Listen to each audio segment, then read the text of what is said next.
Good afternoon to the Alumni Association of my alma mater, the Philadelphia High School for Girls, on the occasion of our 172nd annual business meeting, our first virtual.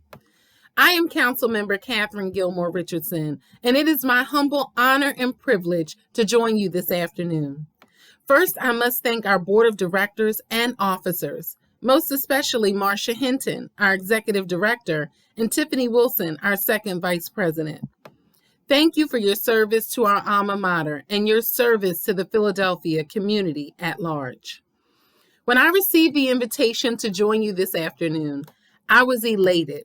For every good thing in my life is a result of the Philadelphia High School for Girls.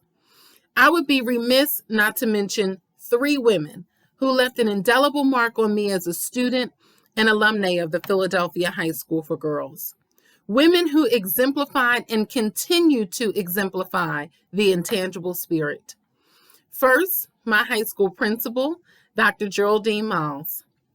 She was the epitome of consummate grace and class, always demanding excellence from the student body. I remember we would secretly call her Jerry amongst ourselves. I can still recall a speech she gave during one of those many morning assemblies we had. Dr. Miles discussed what we should expect when we graduate and how we should think about potential opportunities upon earning our degrees and knowing our worth in the world, including the workplace, meaning seeking higher education and aiming for the highest ideals was not an aspiration, but an expectation. Mrs. Marilyn Newby Cooper, class of January 1947, who took me under her wing while I was in high school. She gave me the opportunity to spread my wings and serve as an ambassador for our school as a high school student. She passed away 3 months before my high school graduation, and I'm forever grateful for her example and willingness to give back to our beloved alma mater in her golden years. She taught me the true meaning of service is the rent we pay for being.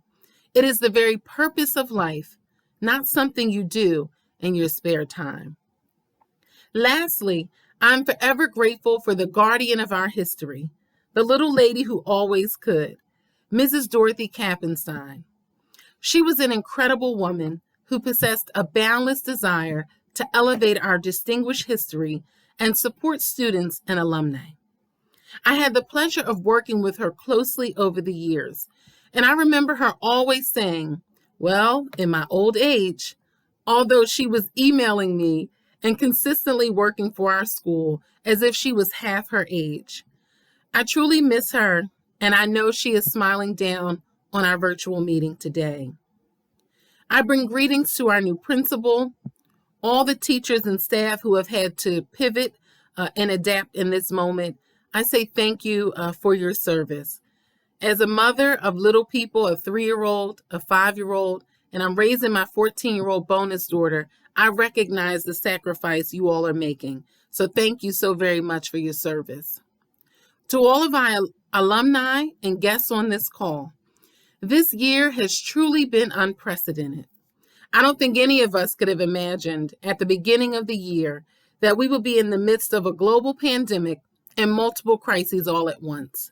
So thank you for joining yet another Zoom, Skype, Microsoft Teams, or Google Meet to join us as we gather to handle the business of the academic institution that has given us all so much. Girls High is truly an epicenter of academic excellence. Somehow, when you enter those doors, you know you are embarking upon a journey that will prepare you for the road ahead. Whether straight, windy, or bumpy, you know as a result of attending Girls High, no task is insurmountable. Girls High gave me a sense of confidence and instilled in me the work ethic necessary to achieve my goals. Girls High taught me how to be a leader amongst my peers. Girls High exposed me to new cultures, languages, customs, and traditions. Girls High taught me how to network. Girls High gave me lifelong sisters and friends who I know I can always count on. Girls High prepared me to be a member of Philadelphia City Council. Everything good in my life is a result of the Philadelphia High School for Girls. I purchased my first home from a 1940s graduate of our school. My best friend and college roommate, who recently earned her doctorate degree and is a professor at the Community College of Philadelphia, is another Girls High girl, class of 245. And similarly, around this time, 21 years ago, two women came back to our school for another early morning assembly. Sandra Dungy Glenn, the former chair of the School Reform Commission, joined us with her friend and candidate, Blondell Reynolds Brown. Blondell Reynolds Brown had just been elected to council, but not yet sworn in. She spoke to us about being the oldest of 7, having gumption, and how the Philadelphia High School for Girls gave her a rock-solid educational foundation that allowed her to dream big and grounded her with a work ethic that nurtured the motivation required for her to achieve her goals. I loved her story. So I went home and I typed a letter on my typewriter and I delivered it to her house. I knew where she lived because she lived in my neighborhood. And of course, for the first time ever, she was outside gardening when I came to deliver the letter. From that day forward, she kept up with me. I served as a volunteer and intern in her office. She wrote me a letter when I graduated from high school, and I still have the card she gave me when I graduated from college. For the past 21 years, I have had a front row seat to her life of service. She took me under her wing and gave me opportunities to flourish and grow. In 2008, I started working in her office full-time as a staffer and had the privilege to serve in every position in a council office except communications. She pushed me to excel even when I did not want to. I wanted to stay in one position working on constituent services, and she urged me to learn legislation and policy. And each time there was an opening, she promoted me to the next level. And when she decided not to seek re-election, she encouraged me, endorsed me, and supported me when everyone else said I could not win. She believed in me, and together with her dogged determination, guidance, and institutional knowledge of the process, I won. But really, we won.